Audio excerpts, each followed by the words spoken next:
জাতীয় রাজনীতির দাবার বোর্ডে এক নাটকীয় আইনি চাল, এক ঐতিহাসিক আদালত কক্ষের লড়াই, আর সেই লড়াইয়ের কেন্দ্রবিন্দুতে একজন আইনজীবী, অ্যাডভোকেট শিশির মোহাম্মদ মনির। আপিল বিভাগের বিচারপতিদের সামনে এমন এক কঠিন এবং সুসংগঠিত আইনি যুক্তির জাল তিনি বিছিয়ে দিলেন, যার পরিণতিতে শেষ পর্যন্ত বিএনপির আলোচিত নেতা আসলাম চৌধুরীর সংসদ সদস্য পদ বাতিলের রায় যেন এক প্রকার অনিবার্য হয়ে ওঠে।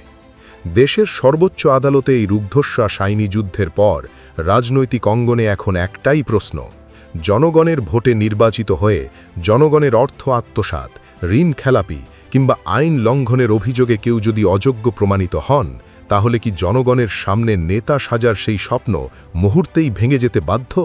আর এই রায়ের পর কি সীতাকুণ্ড ৪ আসনে দ্বিতীয় সর্বোচ্চ ভোট পাওয়া জামায়াতে ইসলামীর প্রার্থীকে সরাসরি বিজয়ী ঘোষণা করা হবে, নাকি আবারও নতুন নির্বাচন হবে? এই প্রশ্নের উত্তর খুঁজতে গেলে ফিরে তাকাতে হয় বাংলাদেশের রাজনৈতিক ইতিহাসের এক গুরুত্বপূর্ণ অধ্যায়ের দিকে।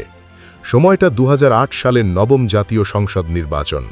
টাঙ্গাইল ৫ সদর আসনে জাতীয় পার্টির প্রার্থী আবুল কাশেম ১,৪৭,০০০ ভোট পেয়ে সংসদ সদস্য নির্বাচিত হন।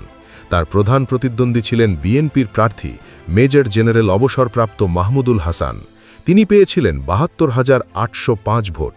নির্বাচনের পরপরই মাহমুদুল হাসান অভিযোগ করেন, জাতীয় পার্টির আবুল কাশেম মনোনয়ন জমা দেওয়ার সময় ঋণ খেলাপি এবং বিল খেলাপি ছিলেন, ফলে তিনি আইনগতভাবে নির্বাচন করার জন্য যোগ্য ছিলেন না। এরপর শুরু হয় দীর্ঘ বিচারিক লড়াই। নির্বাচনী ট্রাইব্যুনাল থেকে হাইকোর্ট, তারপর দেশের সর্বোচ্চ আদালত আপিল বিভাগ পর্যন্ত মামলা গড়ায়। বহু বছর পর আদালত চূড়ান্তভাবে রায় দেয় যে আবুল কাশেমের নির্বাচন অবৈধ। শুধু তাই নয়, নির্বাচন কমিশনকে নির্দেশ দেওয়া হয় দ্বিতীয় সর্বোচ্চ ভোট পাওয়া বিএনপির মাহমুদুল হাসানকে সংসদ সদস্য হিসেবে ঘোষণা করতে। পরে রিভিউ আবেদনও খারিজ হয়। ২০১২ সালের ৮ই আগস্ট নির্বাচন কমিশন আনুষ্ঠানিকভাবে মাহমুদুল হাসানকে বিজয়ী ঘোষণা করে গেজেট প্রকাশ করে এবং সেদিন তৎকালীন স্পিকার মোহাম্মদ আব্দুল হামিদ তাকে জাতীয় সংসদ সদস্য হিসেবে শপথ বাক্য পাঠ করান। এই ঘটনাটি বাংলাদেশের নির্বাচনী ইতিহাসে একটা গুরুত্বপূর্ণ নজির হয়ে আছে, কারণ এখানে আদালত শুধু নির্বাচিত প্রার্থীর পদ বাতিলই করেননি, বরং দ্বিতীয় সর্বোচ্চ ভোট পাওয়া প্রার্থীকে সরাসরি বিজয়ী ঘোষণা করার পথও উন্মুক্ত করেছিল। এখন সেই একই প্রশ্ন ঘুরে ফিরে আসছে সীতাকুণ্ড ৪ আসনকে কেন্দ্র করে। আপিল বিভাগ আজ বিএনপির প্রার্থী আসলাম চৌধুরীর প্রার্থিতা বাতিল করেছে, কিন্তু পার্থক্য হচ্ছে আসলাম চৌধুরী নির্বাচনে জয়ী হলেও সংসদ সদস্য হিসেবে শপথ নিতে পারেননি। অন্যদিকে টাঙ্গাইল ৫ আসনের আবুল কাশেম শপথ নিয়েছিলেন এবং সংসদ সদস্য হিসেবে দায়িত্ব পালন শুরু করেছিলেন, ফলে আইনি অবস্থান পুরোপুরি এক নয়। এখন এই আসনে দ্বিতীয় সর্বোচ্চ ভোট পাওয়া প্রার্থী হলেন জামায়াতে ইসলামীর আনোয়ার সিদ্দিকী, যিনি ছিলেন চট্টগ্রামের সবচেয়ে গরিব প্রার্থী। রাজনৈতিক মহলে এখন জোর আলোচনা শুরু হয়েছে। নির্বাচন কমিশন কি সরাসরি জামায়াতের এই প্রার্থীকে বিজয়ী ঘোষণা করবে, নাকি আদালতের পূর্ণাঙ্গ রায় দেখে পুনর্নির্বাচনের পথে হাঁটবে? বিষয়টি নিয়ে গুরুত্বপূর্ণ মন্তব্য করেছেন সুপ্রিম কোর্টের আইনজীবী শিশির মনির নিজেই। জানাবাদিকদের এক প্রশ্নের জবাবে তিনি বলেন, সাধারণ কমন সেন্স অনুযায়ী মনে করা যায়, যেহেতু নির্বাচনে দ্বিতীয় সর্বোচ্চ ভোট পেয়েছেন জামাতের প্রার্থী, তাই নির্বাচন কমিশন তাকে বিজয়ী ঘোষণা করতে পারে।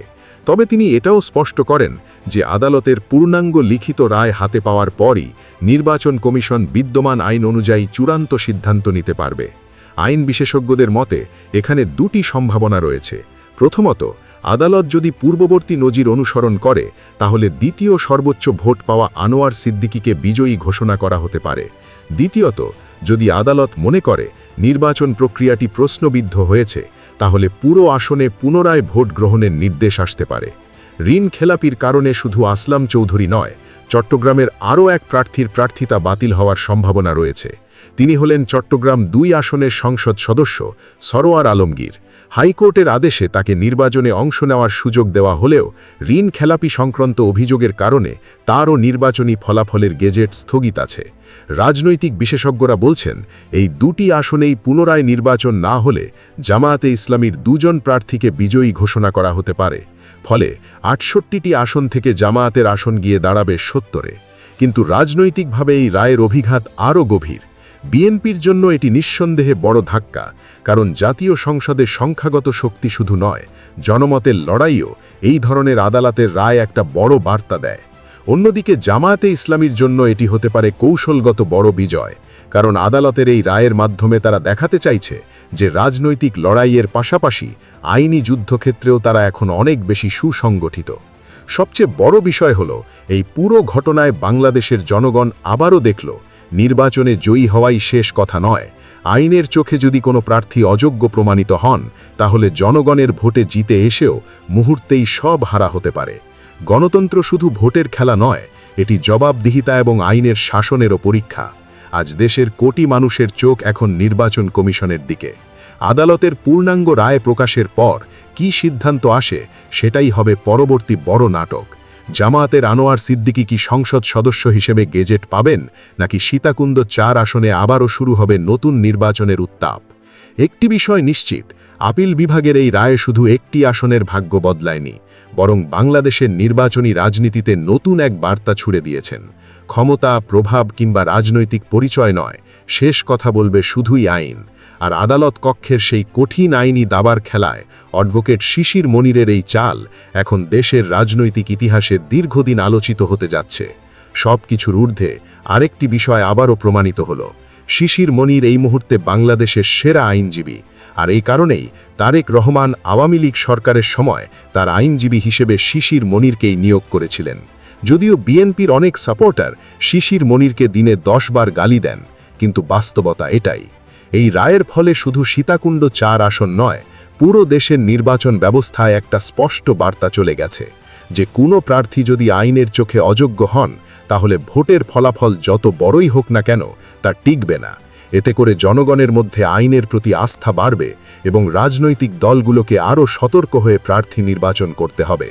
আসলাম চৌধুরীর ক্ষেত্রে ঋণ খেলাপির অভিযোগটি দীর্ঘদিন ধরে আলোচিত ছিল এবং আদালত সেই প্রমাণগুলোকে গুরুত্ব দিয়ে দেখেছে।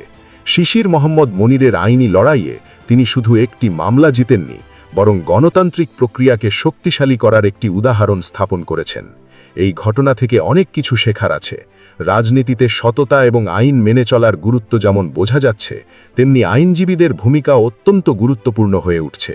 ভবিষ্যতে আরও অনেক মামলায় এই নজির উল্লেখ করা হবে এবং এটি রাজনৈতিক অঙ্গনে একটা নতুন মাত্রা যোগ করবে। জনগণ এখন অপেক্ষায় আছে নির্বাচন কমিশনের চূড়ান্ত সিদ্ধান্তের। সেই সিদ্ধান্ত যাই হোক না কেন, এটি বাংলাদেশের গণতন্ত্রের জন্য একটা মাইল ফলক হিসেবে চিহ্নিত হবে।